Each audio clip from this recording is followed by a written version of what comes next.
আমরা কি আগের মতো আছি? আসলে না। আমরা কি আগের মতো নাই? আমার মায়েরা আমাদেরকে একটু ধরে বেঁধে রাখতো, বিকেল সন্ধ্যা হয়ে গেলে ঘর বার করতো, এখনো ফেরে না কেন, ফিরলে পরে ঝাঁটা নিয়ে দৌড়ান দিত, দেরি করলি কেন। এখন কি আপনারা করেন? আসলেই বাচ্চাদেরকে না। ছেড়ে দেন। যখন আপনাদের বাচ্চারা দেরি করে বাসায় ফিরে, মানে ফ্রেন্ডের বাসায় ছিল, তো কিছু বলবে না, বলে লাভ নেই, এখন তো এইরকমই।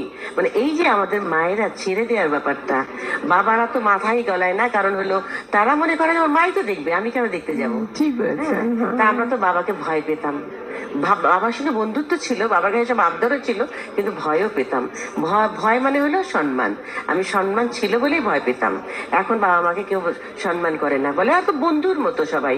কি বলে যে ছেলে মেয়ে যদি বাবা মার সঙ্গে বন্ধুত্ব সম্পর্ক না হয়, তাহলে নাকি কোনো কিছু হয় না, মানে ওদের মনের ভাব প্রকাশ করে না। হ্যাঁ, এটা সম্পূর্ণ মিথ্যে কথা। আমরা কি আগের মতো আছি? আসলে না।